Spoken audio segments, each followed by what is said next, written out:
I will present the paper SAFREE on behalf of my group. Um, so the I will just start with the problem statement of the safety issue. So recently, there are extensive usage of diffusion models. And yes, there will be a lot of malicious usage, and including the nudity, the violent, and some other malicious usage. So for example, if you give a text prompt like "I want to see a nude man or a woman" to the diffusion model, it is possible that the diffusion model really generates such a content, which is not safe. So how to mitigate this issue? There are two ways. So the first way is to let the model to forget the unsafe concepts. So which is about concept erasing. And the second way is to filtering out the unsafe results that is generated by the model. And this paper is more about the concept erasing. So in this paper, it proposes a method called SAFREE, which is a training-free and adaptive method achieving the state-of-the-art performance in safety benchmark. So by training-free, I mean there is no extra training for this method. And by adaptive, I mean SAFREE works for any user-defined unsafe concept. So except for what I mentioned, nudity, violence, you can just define any concepts that you think it is unsafe to the model. And also you can also define other concepts, even something like an artist style, so which I will talk later. And also SAFREE works for any kind of diffusion models, including the image and video diffusion. So I will just first introduce the overview of the method. So first of all, if we give a text prompt to the diffusion model, either it can be the safe one or unsafe one, it will be encoded by a text encoder. And the text encoder will convert the text prompt into embeddings. And what we want to do is to convert the embedding P into a safe space, which we call P-safe. So how we achieve that is we want to make a projection. So here we have a P in the green. The green area is the embedding space. So we want to project P into the P proj so that it is first orthogonal to C. C is the concept that we want to erase. So if it is orthogonal, it means that they have no relationship. And then we need to make sure the P projection is still lies in the embedding space so that the model still work well. This is just the first step of the model. And for the for the second step, it is called the self-validating filtering. So it's basically this method just use the projected embeddings in certain diffusion time steps instead of all of the time steps. And the last step is more about in the frequency domain. So it's gonna adjust the feature in the frequency domain to avoid over smooth generation problem. And here is the overview of the method. After we apply all of the three steps, it will goes to either image diffusion or video diffusion, and it's gonna generate a safe content. So now I will talk about the mathematics behind the method. So what we actually want is the projection. So everything I talk in this slides will be just the intermediate step. So we first need to define the toxic concept space, which is C. So C consists of vectors C0, C1 until CQ-1. For example, if we have nudity, which is C0, and violence, which is C1, then the space spanned by these two vectors will be our toxic subspace C. And we are going to give the prompt to the model. So for example, the prompt is a nude woman, and the embeddings will be the P for that prompt. And then we will remove the ith item. For example, here we remove the nude. So after removal, the remaining embedding, we call it P remove I. Here is the P remove I. and we will generate a vector that is p bar remove I. That is the average of all the embeddings except for the ith embedding. So it is just everything without I. And then we are going to compute a vector z. So z is the projection of the p bar remove I on the space C. So it lies in the space C. It is not safe. And then we are going to like compute the vector d remove I. So the d remove I is orthogonal to the space C. So that is computed based on this equation. So it's just the orthogonal part of p bar remove I on C. So this is the safe part. So this part is what we are going to need because it is safe.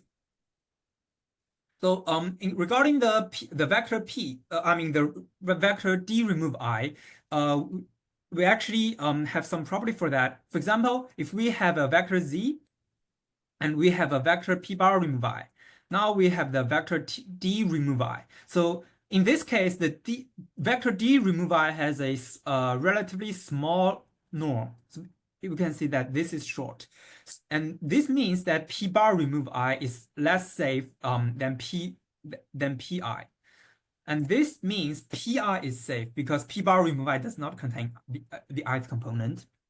Otherwise, if this length, the norm of d remove I is relatively big, it means that pi is unsafe. So by determining the length of the d remove I, we can know that the embedding pi is safe or not. So how we're going to determine that is that we are going to set a threshold. I will explain this threshold later.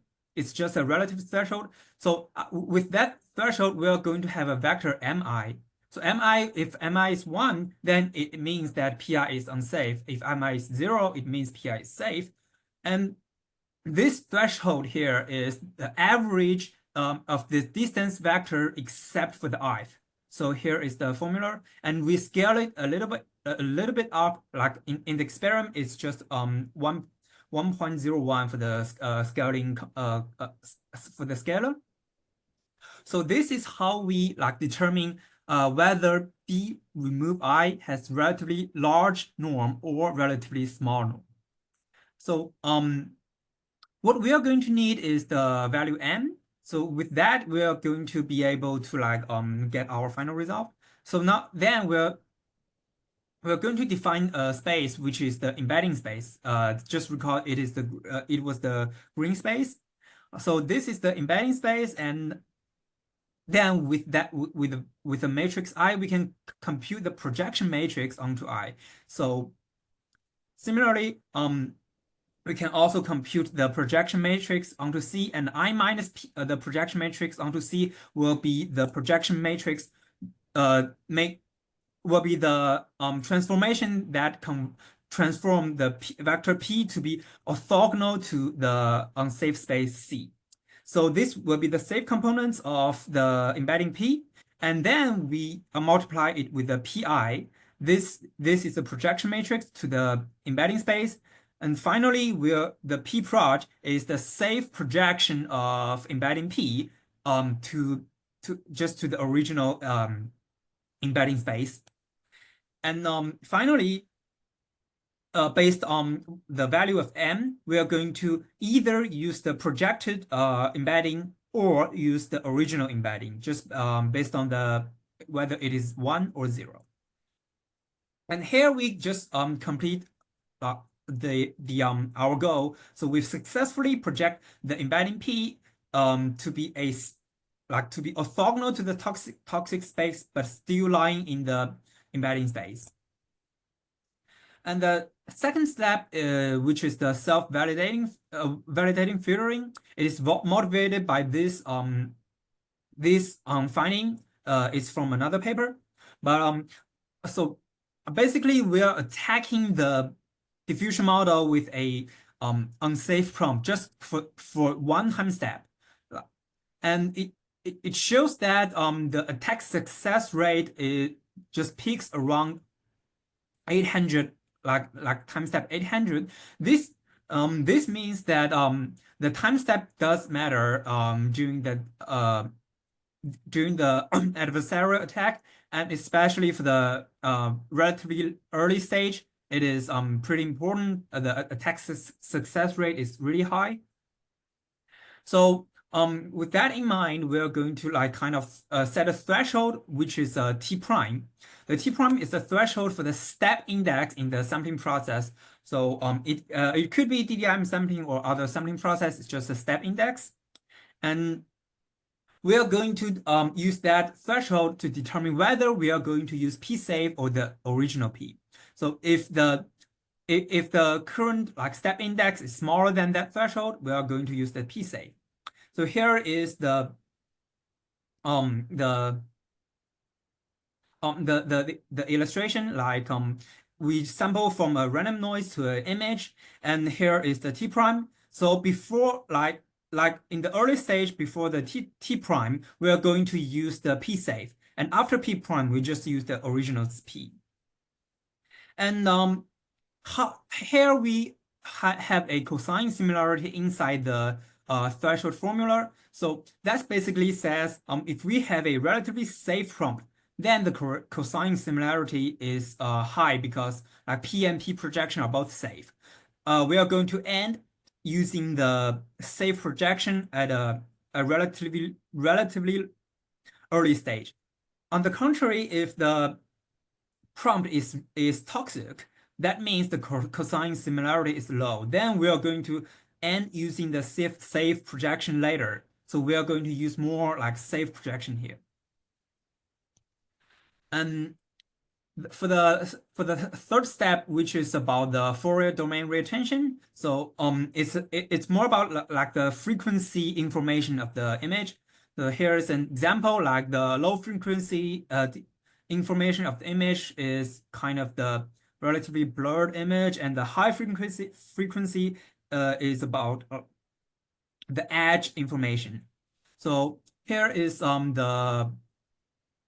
here's the formula, and I will just talk them like one by one. So h of p is the latent feature obtained from text embeddings. So it's either p or p SAFREE. So just h is the latent feature, and FFT is the fast Fourier transform. So FFT of h and p will be the for the Fourier domain feature of the latent feature. And B is just a binary mask that only keep the low frequency feature. So after that, we are going to in the sampling process, we are going to like determine whether we are use the projected tokens or not. If we use a projected token, we are going to stick with this formula. Like we are going to like compute the low frequency information, and we are going to scale it down if it if it has a high value. So s is usually like smaller than 1. So if this value, like the low frequency feature, has a large value, we are going to scale it down, and we are going to use the inverse Fourier transform to convert the f prime back to the latent feature. So, and that h prime will be used for the next denoising step. So this is to address the over smooth generation problem. And that's the method part. So I will talk about the experiment part. In the experimental setup, it has 3 experiments. The first one is at the adversarial prompt. We'll just give a some unsafe prompts to the model and see like how the model behave. And for the artist style removal, like what I said, we can just arbitrarily define the concepts. So we are going to remove the artist style. And the third experiment is the extension of the extending the method to text to video generation. So for the experiment, it uses the Stable Diffusion 1.4 as the backbone for image generation, and it uses zero score T2V and Cog Video X for the video generation task. And for the baseline, that is for the baselines that are compared, it uses several like training-free approaches and several training-based approaches. To evaluate the performance, we are going to first evaluate the safeguard capability. So by safeguard capability, first we will evaluate the attack success rate on the adversarial nudity prompt. So by attack success rate on the adversarial nudity prompt, I mean, we are giving the nudity prompts to the model, and we'll see like how likely the model will generate a nude content, and that's the attack success rate. And LPIPs, and it also uses LPIPs distance and a GPT-4o for the artist style removal. For LPIPs distance, it's just a distance measurement. And for example, if we remove the Van Gogh style, the Stable Diffusion 1.4 will generate a Van Gogh style, and the SAFREE should generate a non-Van Gogh style image. And therefore, we are expecting a high LPIPs between these two images because they are dissimilar. So that's for the LPIPs. For the GPT-4o, I will explain it a little bit later. And for the video generation, it's gonna use the SAFREE benchmark with GPT-4o. The second evaluation metric is the generation quality. It uses threshold inception distance for the image quality, and it uses clip score and TIFA score for the text to image alignment. So for the GPT-4o, it's just a multiple choice problem for the GPT-4o. So we are giving the image or the video to the GPT-4o, and for example, if we are doing the artist style removal, we'll ask who is the artist of this image, of this painting, and we are going to determine if the like the GPT-4o will do a multiple choice problem to choose the artist of this of the image. And in the video, we're just asking the GPT-4o like whether this video contains violence or not, it is safe or not, something like that. And here we have the experiment results. So this is the qualitative results for the adversarial prompt. We can see that the SAFREE successfully removed the nudity contents, while other methods contain some certain nudity contents. And for the artist style removal, it removes the Van Gogh style, and we can see that SAFREE is actually not related to the Van Gogh style at all. It's kind of more realistic. And here the author adapts the SAFREE to like a larger version of Stable Diffusion, which is Stable Diffusion 3. So it still works pretty good. It removes like the nudity content. And the last one is the extension of this method to video generation. Like it removes the animal abuse concept, and we can see like the generated results does not contain like any animal abuse. And here we have a quantitative result. It compared the SAFREE method with different like methods. They can be like training free or training based, or some of them like just modify the model weights. But SAFREE does not like modify any model weights and does not like train the model, fine tune the model. Here is the safeguard capability measurement. We can see that in the four benchmark, so I2P, P40, and these are just these are just 5 data sets for evaluation.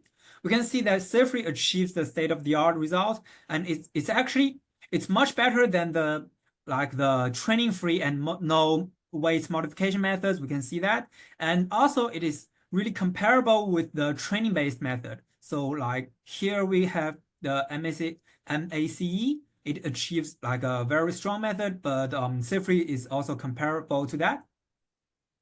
And for the generation quality, it evaluates on the COCO dataset, and we can see that for the threshold inception distance, though it is not the best one, it still achieves a strong performance. And for the clip and TIFA score, it achieves the best result comparing with like the training free and no weights modification methods.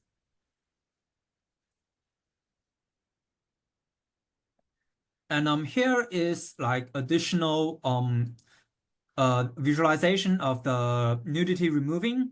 Like we can see like the SAFREE just successfully removed the nudity content. And here we just have more results. And here we have the quantitative results for the artist style removal.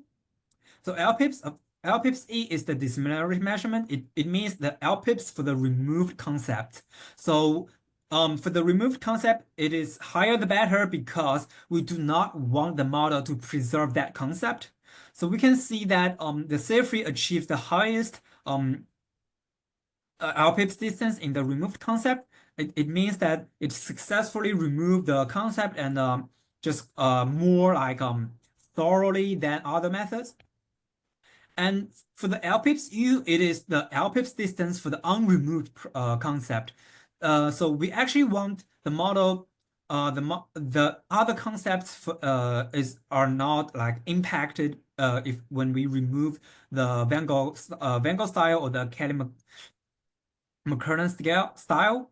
However, here is a drawback of the SAFREE method. We can see that LPIPS of U is actually much higher than other methods, and this means that for others artist style, they are kind of negatively impacted. For the accuracy E, it is just a GPT-4o classification accuracy. So we expect that to be the lower the better because the style has been removed and we want the GPT-4o to fail to say, okay, this is a Van Gogh style. So and that's it. So we can see that SAFREE still achieved the best result. The classifications the classification accuracy is the lowest. However, we can still see that for the accuracy for the unremoved concept, it is higher than, I mean, it is lower than other methods. That means for the other concepts, they are kind of negatively impacted. And we have some additional like visualization for the the artist style removal. That's for removing the Van Gogh style. We can see the SAFREE just generate some images that is not really related to the Van Gogh style. And here we have like more visualizations. Now, this is the extension of the method from the Stable Diffusion 1.4 to Stable Diffusion XL and Stable Diffusion 3. These two are the much larger than Stable Diffusion 1.4, so they generated higher resolution images. And they have much more parameters. And we can see that like the SAFREE also works pretty well for the larger models. For the like the adversarial benchmark, the safety benchmark, it achieves a very good result. And it also achieves like a strong result in the clip score and TIFA score, like for the text to image alignment. So it doesn't like there is like no significant impact for this for these metrics. So that's good. That's pretty good. And here we have the results on the text to video generation. Like there are like